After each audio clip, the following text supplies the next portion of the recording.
Democracy depends on a free press. Please support our independent journalism at democracynow.org/give.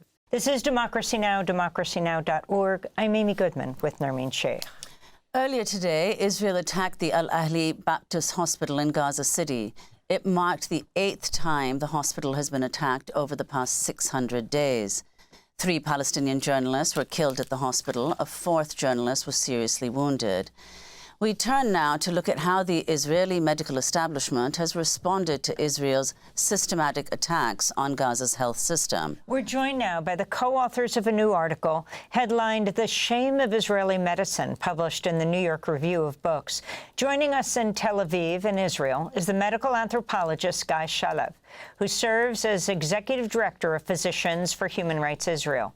And in London, the Israeli political scientist Neve Gordon, who is the first Director of Physicians for Human Rights Israel. He's a professor of international law and human rights at Queen Mary University of London. We welcome you both to Democracy Now! Professor Neve Gordon, let's begin with you. Talk about what you found. What we found is that the support for Israel's assault on Gaza, the genocidal assault, including the decimation of its medical system, including the killing of 1,400 health workers, including the detention and disappearance of 400 medical doctors and healthcare workers, including the torture of detainees, it has been supported by the Israeli medical establishment through and through, whether it's from the top, the Israeli Medical Association that represents 95% of Israeli doctors, the other healthcare associations, including the Nursing Association and the Psychological Associations and their ethical committees. We found that hospitals did not accept Palestinian detainees who were wounded and needed medical care.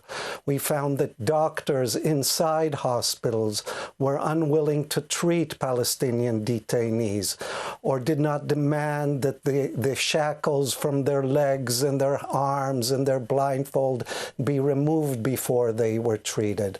We found that doctors did not provide painkillers to Palestinians, claiming that they should suffer from the pain. We found doctors in Israeli hospitals that posted genocidal messages on their private social media accounts. We found persecution of medical doctors and nurses, Palestinian medical doctors and nurses in the Israeli establishment. So there's a whole system, the whole medical establishment inside Israel has been actually supporting Israel's assault on the Palestinian people and particularly on its healthcare system. Now, Guy Shalev, you are joining us from Tel Aviv. You are the Executive Director of Physicians for Human Rights Israel. It is this organization, your organization, that gathered testimony from 24 of these Palestinian health workers. Can you explain how the testimony was collected and, you know, the key things, what most surprised you about what you found? Right. So first of all, it was impossible to collect testimonies for many months since the beginning of the war. In the beginning, there was no access to detainees. We could not send lawyers to visit them. We could not have any kind of supervision of their conditions of how they're being held.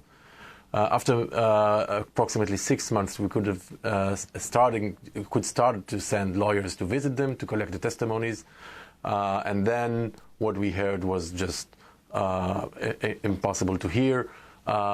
Doctors that were detained while they were doing their work in hospitals, other doctors who were detained while crossing checkpoints across Gaza after the soldiers found out that they are doctors, and then being taken to facilities in Israel.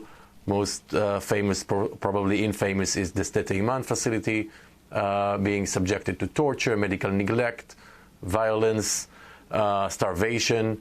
3 doctors and 1 paramedic died in Israeli facilities. These are 4 out of the 90 Palestinian detainees who died in the past 20 months.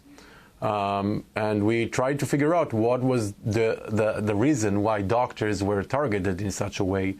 And we realized that in their investigations, they were asked to provide information or kind of reveal the structure of hospitals and what they know, which is a violation of the international law and protection of medical workers. You cannot detain a medical worker for the purpose of collecting information if you don't have any evidence that they violated any law.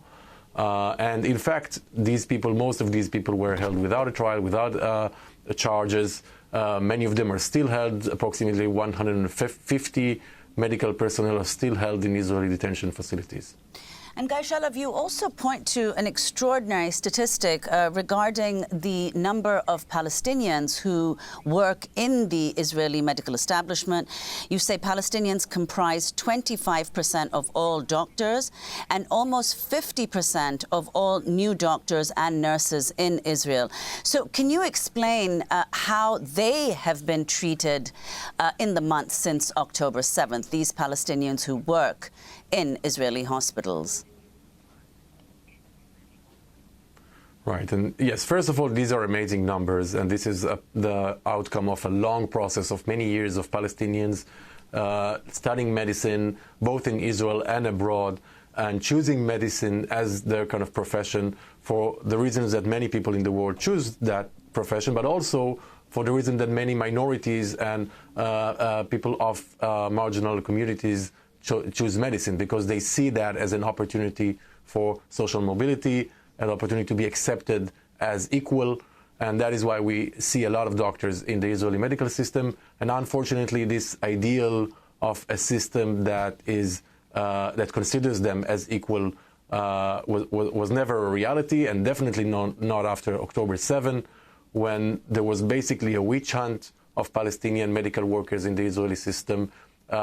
Social media profiles were scanned to see whatever they are posting there, and then a very large number of doctors and medical workers were subjected to hearings and other kind of processes, including firing doctors and medical workers for just the most basic social media posts, such as supporting children in Gaza or just feeling compassion for the people of Gaza.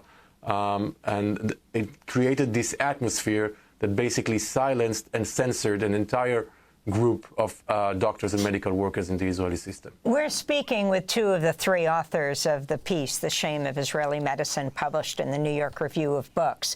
We're speaking with the medical anthropologist Guy Shalev in Tel Aviv, and with Neve Gordon, professor, speaking to us from London. The 3rd author is Dr. Osama Tanous, a pediatrician board member of Physicians for Human Rights Israel. He was advised by his lawyers not to do the interview. Guy Shalev, can you explain why? Yes, this is exactly what we just talked about. It is just too risky for a Palestinian citizen of Israel to be publicly resisting the war, publicly criticizing the Israeli establishment. And we've seen cases, for example, Professor Nadera Shalhoub, a very famous professor in the Hebrew University, who participated, was interviewed in a podcast and was later had to resign from the university for very basic kind of critical opinions, professional critical opinions she had over the Israeli policies in Gaza. So the risk is unfortunately high, and we're sorry that his voice is silenced once again, because Neve and I are here and Osama is not. And Professor Neve Gordon, if you could say, what exactly are you calling for? Well, I think what we managed to show in the article is the complicity of the Israeli medical establishment with Israel's egregious violations of international law, including the Genocide Convention.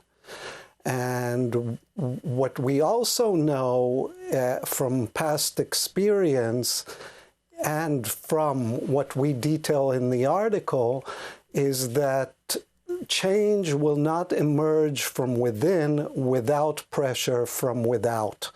And so what we think, or at least I think, is that the international medical establishment and medical community needs to put pressure on their counterparts in Israel in order that they raise their voice against Israel's policies. The Israeli medical establishment in general identifies with Israel's colonial project and puts the colonial project over the most basic ethical principles of their profession.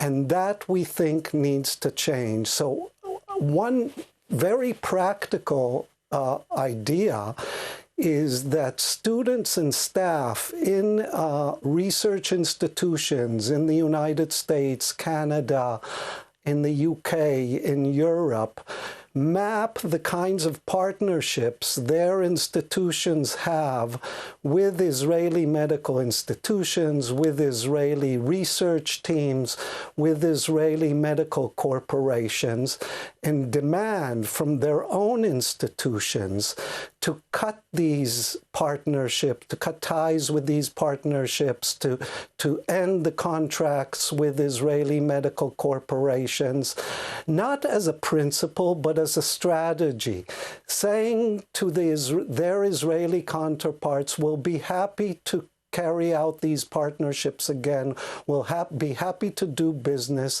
but only after Israel stops its colonial project, after the Palestinians receive liberation and self-determination. It is time, we think, that the international community boycott the Israeli establishment in order to bring about change and to stop this genocide we're witnessing. Neve Gordon, I want to thank you for being with us, Israeli political scientist, the first director of Physicians for Human Rights Israel. He's professor of international law and human rights at Queen Mary University of London, speaking to us from London. And Guy Shalev, executive director of Physicians for Human Rights Israel, speaking to us from Tel Aviv. We'll link to your new article, The Shame of Israeli Medicine, published in the New York Review of Books. Democracy Now! Is funded by viewers like you. Please give today at democracynow.org/give.